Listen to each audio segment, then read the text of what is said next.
আমরা ফিটনেসবিহীন গাড়ি যেসব ওয়ার্কশপে মেরামত করা হচ্ছে বা পেইন্ট করা হচ্ছে সেসব মেরামতে বিআরটি এর ম্যাজিস্ট্রেটের পাশাপাশি আমাদের ডিএমপির ম্যাজিস্ট্রেট যে অপারেশন বা অভিযান করে ওদেরকে বিভিন্নভাবে ওয়ার্ন করা হয়েছে যে এই গাড়ি রাস্তায় যাতে না নামে। আমাদের যেই সেক্টরে যাদেরকে ড্রাগ নেওয়ার কথা না, মাদক নেওয়ার কথা না, খুব পরিতাপের বিষয়। আনফর্চুনেটলি সেই সেক্টরটা ড্রাগ কিংবা মাদক ছাড়া তারা চলেই না। সেই সেক্টরটা কোনটা?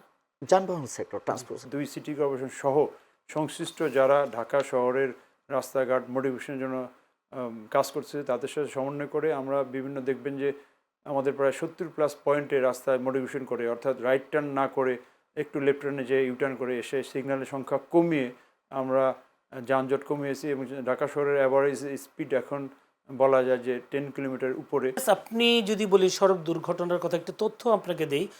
2025 সালে ঈদ উল ফিতরে 15 দিনে দেশের সড়ক, রেল, নৌপথে 340টি দুর্ঘটনা ঘটেছে। যদি এবার গত 4 বছরের কথা বলি, যাত্রী কল্যাণ সমিতি বলছে গত 4 বছর 8টি ঈদে সড়ক দুর্ঘটনায় প্রাণ হারিয়েছেন 3067 জন মানুষ, আহত হয়েছেন 6996 জন। তাহলে এবারও আমরা বেশ কয়েকটি সড়ক দুর্ঘটনার ঘটনা শুনলাম, দেখলাম। এবার কি মনে করেন আসলে যে প্রশাসনের পক্ষ থেকে যে উদ্যোগ নেওয়া হয়েছে, সড়ক দুর্ঘটনা কমে আসবে নাকি একই আনন্দটা বেদনায় পরিণত হবে? দেখুন, আমি আগেই বলেছি গত 4 বছরে অতীতের যে কোনো সময়ের চেয়ে 22-23 সালের পর থেকে কিন্তু আমরা গ্র্যাজুয়ালি রাস্তায় যে মৃত্যুর মিছিলের সংখ্যাটা ধাপে ধাপে কমতেছে। এটাকে আমরা সাধুবাদ জানাই এবং আইনশৃঙ্খলা বাহিনী, প্রশাসন সবাই মোটামুটি আগের তুলনায় এই বিষয়ে খুবই গুরুত্ব দিচ্ছে। সরকারও বলা যায় এই বিষয়টাকে খুব একটা মেজর কনসার্নে তারা নিয়েছে। তো আমি এখন যেই বিষয়টা বলবো এটা খুবই গুরুত্বপূর্ণ। এটা হলো দেখুন, রোড অ্যাক্সিডেন্ট কেন বেশি হচ্ছে? আমাদের রোড অ্যাক্সিডেন্ট বেশি হওয়ার পিছনে আমি এজ এ ক্রাইম রিপোর্টার যেহেতু ফিল্ডে থাকি, অনেক মানুষের সাথে, ছিন্নমূল মানুষের সাথে আমাদের মিশতে হয়। আমাদের যেই সেক্টরে যাদেরকে ড্রাগ নেওয়ার কথা না, মাদক নেওয়ার কথা না, খুব পরিতাপের বিষয়। আনফর্চুনেটলি সেই সেক্টরটা ড্রাগ কিংবা মাদক ছাড়া তারা চলেই না। সেই সেক্টরটা কোনটা? যানবাহন সেক্টর, ট্রান্সপোর্ট। আমরা ওই যে টেলিভিশনে দেখতাম যে তীর ছাড়া মোড় চলেই না। তো আমাদের এখানে হচ্ছে যানবাহন ট্রান্সপোর্ট সেক্টরে, ট্রান্সপোর্ট যারা স্টাফ এদের মাদক ছাড়া চলেই না। এখানে মাদক সবচেয়ে বেশি। আর এই মাদক ড্রাগ এডিক্টেড যখন রাস্তায় গাড়ি চালাবে, ফলাফল কি হতে পারে এই বিষয়গুলো আমরা দেখতেছি।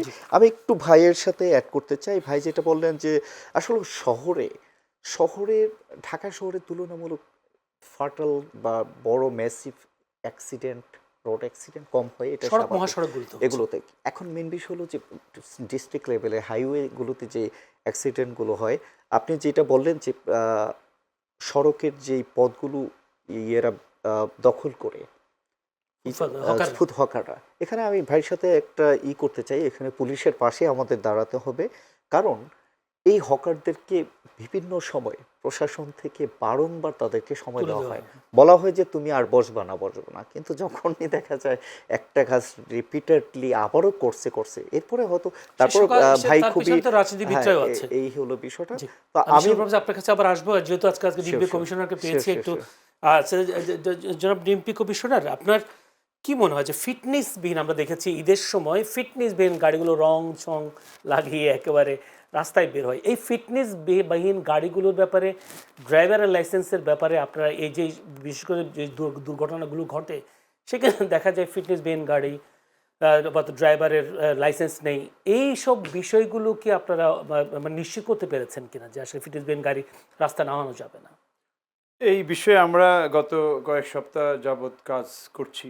আমরা ফিটনেসবিহীন গাড়ি যেসব ওয়ার্কশপে মেরামত করা হচ্ছে বা পেইন্ট করা হচ্ছে সেসব মেরামতে বিআরটি এর ম্যাজিস্ট্রেটের পাশাপাশি আমাদের ডিএমপির ম্যাজিস্ট্রেট যে অপারেশন বা অভিযান করে ওদেরকে বিভিন্নভাবে ওয়ার্ন করা হয়েছে যে এই গাড়ি রাস্তায় যাতে না নামে।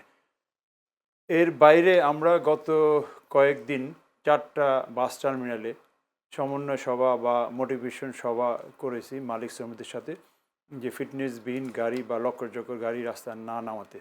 আমরা তাদেরকে বুঝিয়েছি যে লক্ষ্যচক্কর গাড়ি একটা রাস্তায় নেমে যদি নষ্ট হয়ে যায় তাহলে 99% বাস ওখানে কলাপস করবে বা রাস্তায় জ্যাম তৈরি হবে, অর্থাৎ 99% লোকেরই অসুবিধা হবে, একজন দুজন। আমরা তাদেরকে আহ্বান করছি যে ফিটনেসবিহীন গাড়ি আপনারা চালাবেন না বা ওই গাড়ির হেল্পার হবেন না।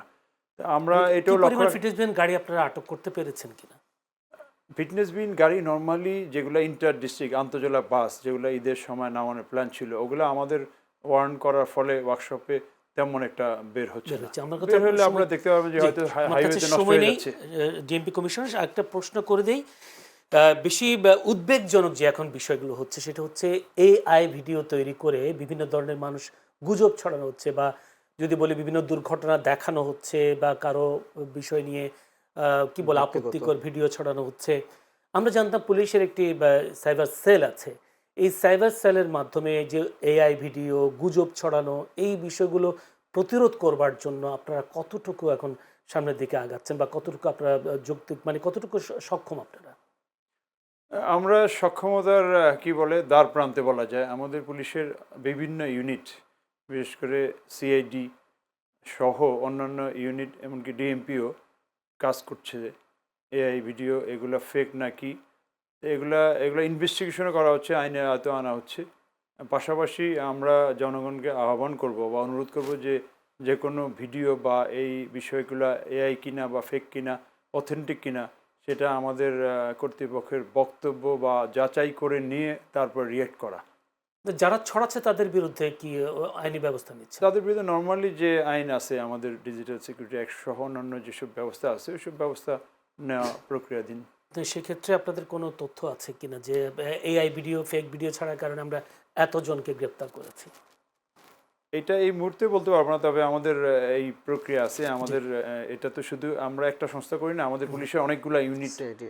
কাজ করতেছে। তারপরে এই ভিডিওগুলা অনেক সময় বাইরের দেশ থেকেও কিন্তু অ্যাড বাইরে করা হয়। করা হয়।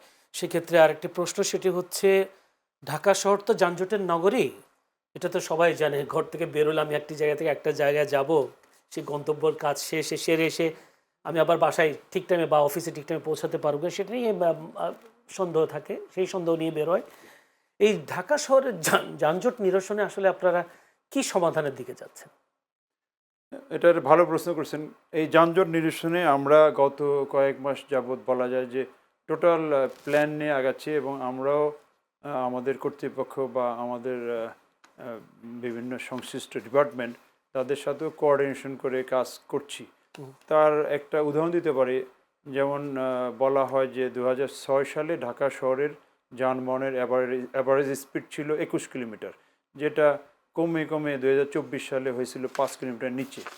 কিন্তু আমরা গত 25 সাল থেকে এই পর্যন্ত আমাদের ট্রাফিক ব্যবস্থাকে বেশ আধুনিকায়ন করেছি, সমন্বয় করেছি। ট্রাফিকের ইন্টারনাল বেশ কিছু ডিজিটাইজেশন করা হয়েছে, প্লাস আমাদের 2 সিটি কর্পোরেশন সহ সংশ্লিষ্ট যারা ঢাকা শহরের রাস্তাঘাট মডিফিকেশনের জন্য কাজ করছে, তাদের সাথে সমন্বয় করে আমরা বিভিন্ন, দেখবেন যে আমাদের প্রায় 70+ পয়েন্টে রাস্তায় মডিফিকেশন করে, অর্থাৎ রাইট টার্ন না করে একটু লেফট টার্নে যে ইউটার্ন করে এসে সিগন্যালের সংখ্যা কমিয়ে আমরা যানজট কমিয়েছি। এবং ঢাকা শহরের অ্যাভারেজ স্পিড এখন বলা যায় যে 10 কিলোমিটার উপরে। আরও কিছু পদক্ষেপ নেওয়ার কার্যক্রম চলছে। এই পদক্ষেপগুলো নিলে ঢাকা শহরের যানজট কমবে। এবং আমাদের টোটাল প্ল্যান বলতে কোথায় কি করতে হবে না করতে হবে সেটা সরকারের সংশ্লিষ্ট কর্তৃপক্ষের সাথে আমাদের ডিএমপি ট্রাফিক যোগাযোগ করে ওইটা দ্রুত করার চেষ্টা করছে, এবং এগুলা হলে আমরা আশা করি যে যানজট ব্যবস্থা ডে বাই ডে আরও কমবে। জি, আরেকটি বিষয় সেটা হচ্ছে ব্যাটারি চালিত রিক্সা। এই রিক্সার কারণে তাদের দ্রুত গতি আছে, সেই সাথে এইসব ব্যাটারি চালিত রিক্সার কারণে বিভিন্ন দুর্ঘটনার ঘটনা ঘটে। এটা তো আপনিও জানেন, সবাই জানে। তো মাঝখানে এটা তুলে মহাসড়ক থেকে তুলে নেওয়ার কথা ছিল, পারেনি তাদের আন্দোলনের কারণে।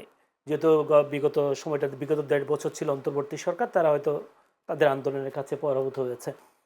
এবার তো তার নির্বাচিত সরকার এসেছে, সেই ক্ষেত্রে পুলিশ প্রশাসন এই ব্যাটারি চালিত রিক্সাগুলোর ব্যাপারে কি সিদ্ধান্ত নিতে যাচ্ছে? ব্যাটারি চালিত রিক্সার বিষয়ে পুলিশ প্রশাসনের পদক্ষেপ চলমান।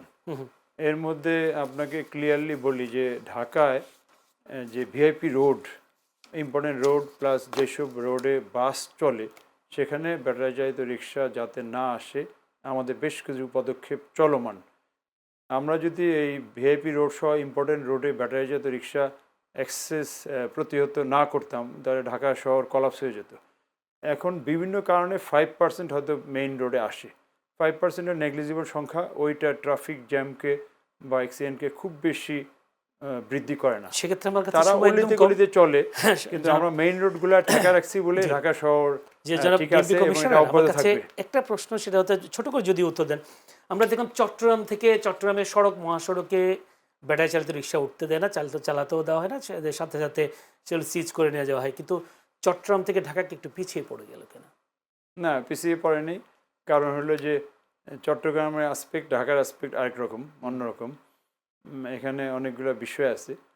আমাদের মেইন বিষয় হলো যে ঢাকা শহরে ট্রাফিক জ্যাম, অনেকে বলে যে এই হকার রিক্সা বা ইত্যাদি ইত্যাদি কারণে। ট্রাফিক জ্যাম মেইন হওয়ার কারণ হলো ঢাকা শহরে রাস্তা কম।